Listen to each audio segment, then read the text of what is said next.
Hello बच्चों, कैसे हैं आप? उम्मीद करती हूँ आप बढ़िया और एकदम मज़े में होंगे। तो आइए अच्छी सी कहानी का आनंद लिया जाए। कहानियाँ सबको पसंद है और ध्यान रखिएगा, कहानियों से विशेष सीख भी मिलती है।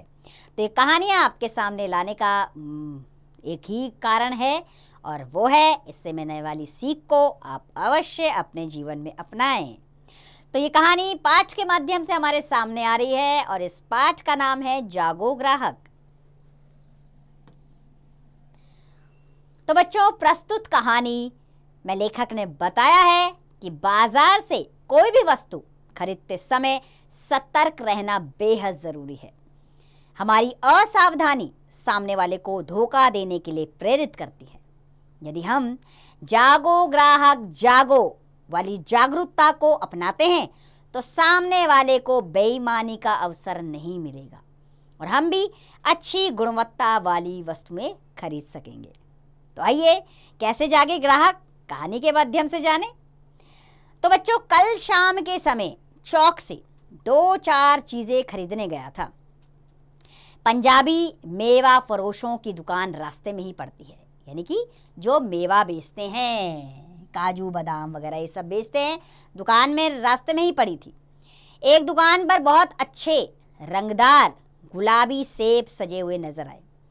उन्हें देखकर जी ललचा उठा। जी ललचा जाना यानी कि मुंह में पानी आना है, मुहावरा है ये, यानी कि खाने की इच्छा उत्पन्न होना। आजकल शिक्षित समाज में विटामिन और प्रोटीन के शब्दों पर विचार करने की प्रवृत्ति हो गई है। अर्थात समाज जब से शिक्षित हुआ है तो अब सब विटामिन और प्रोटीन शब्दों पर बड़ा गौर करते हैं कि इसका अपने शरीर में होना बेहद ज़रूरी है। टमाटर को पहले कोई मुफ्त में भी नहीं पूछता था, अब टमाटर भोजन का आवश्यक अंग बन गया। गाजर भी पहले गरीबों का पेट भरने की चीज़ थी, अमीर लोग तो उसका हलवा ही खाते थे। मगर अब पता चला है कि गाजर में भी बहुत विटामिन है, इसलिए गाजर को भी मेज़ों पर स्थान मिलने लगा है, यानी कि लोग अब गाजर भी बेतहाशा खाने लगे हैं। और सेब के विषय में तो ये कहा जाने लगा है कि एक सेब रोज़ खाइए तो आपको डॉक्टर की ज़रूरत ना रहेगी। डॉक्टर से बचने के लिए हम निम्बोरी तक खाने को तैयार हो सकते हैं। निम्बोरी क्या है बच्चों? क्या होती है निम्बोरी? निम्बोरी नीम पर लगने वाला एक कड़वा फल होता है, लेकिन अब उसको दवाई के तौर पर इस्तेमाल किया जाता है, इसलिए लोग अब उसे खा रहे हैं। सेब तो रस और स्वाद में अगर आम से बढ़कर नहीं है तो घटकर भी नहीं है। हाँ, बनारस के लंगड़े और लखनऊ के दशहरी और मुंबई के अल्फाजो की बात दूसरी है। उनकी टक्कर का फल तो संसार में दूसरा नहीं है। मगर उनमें विटामिन और प्रोटीन है या नहीं है तो काफ़ी है या नहीं है, इन विषयों पर अभी किसी पश्चिमी डॉक्टर की रिसर्च देखने में नहीं आई। सेब को यह विशेषता मिल चुकी है कि अब वह केवल स्वाद की चीज़ नहीं है, उसमें गुण भी हैं। तो हमने दुकानदार से मोल भाव किया और आधा सेर सेब मांगे। आधा सेर यानी कि आधा किलो हमने सेब मांगे। किससे?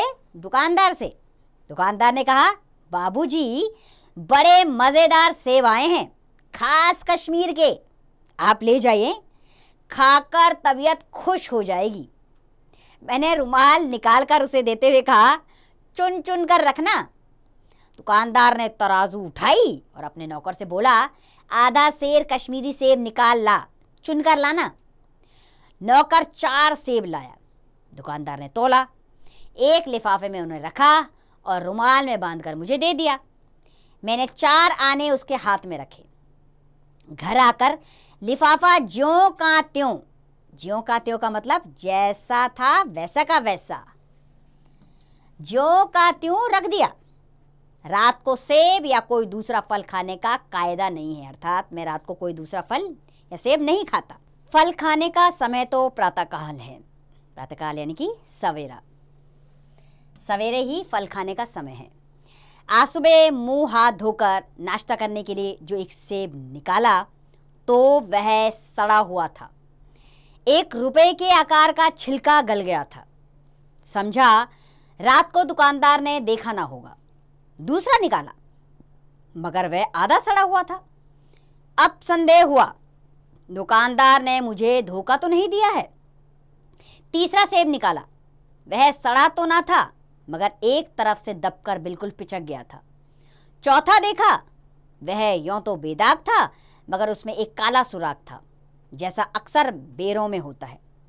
काटा तो भीतर वैसे ही धब्बे दिखाई दिए जैसे कि सड़े बेर में होते हैं। एक सेब भी खाने लायक नहीं। 4 आने पैसों का इतना गम ना हुआ जितना समाज के इन चारित्रिक पतन का। दुकानदार ने जानबूझकर मेरे साथ धोखाधड़ी का व्यवहार किया। एक सेब सड़ा हुआ होता तो मैं उसको क्षमा के योग्य समझता, सोचता उसकी निगाह न पड़ी होगी, मगर चारों के चारों खराब निकल जाएं, यह तो साफ धोखा है। मगर इस धोखे में मेरा भी सहयोग था।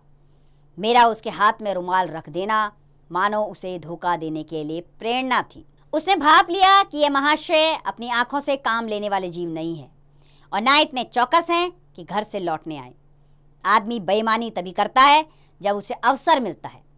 बेईमानी का अवसर देना, चाहे वह अपने ढीलेपन से हो या सहज विश्वास से, बेईमानी में सहयोग देना है। पढ़े लिखे बाबुओं और कर्मचारियों पर तो अब कोई विश्वास नहीं करता। किसी थाने, कचहरी या म्यूनसिपालिटी में चले जाइए, आपकी ऐसी दुर्गति होगी। दुर्गति का अर्थ होता है बच्चों बहुत खराब हालत होना। ऐसी दुर्गति होगी कि आप बड़ी से बड़ी हानि उठाकर भी उधर ना जाएंगे। व्यापारियों की साख अभी तक बनी हुई थी।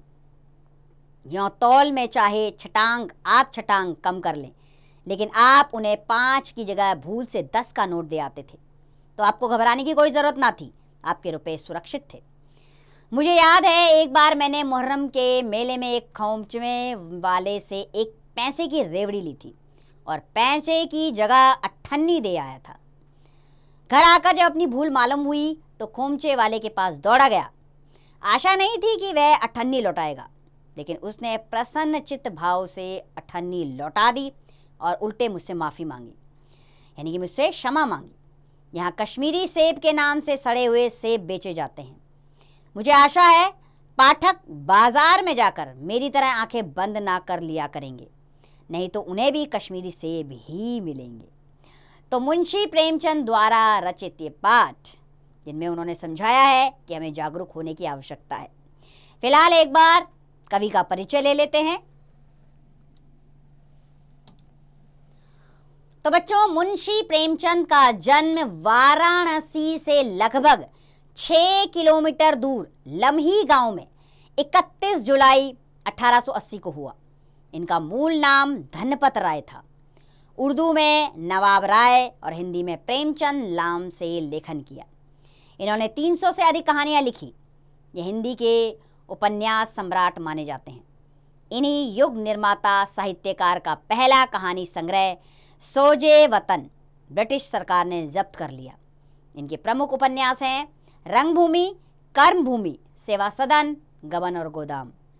प्रमुख कहानियां हैं बड़े घर की बेटी, पंच परमेश्वर, ईदगाह, नमक का दारोगा, सदगति, कफन, भाड़ में भुनी, हवेली, पूस की रात आदि।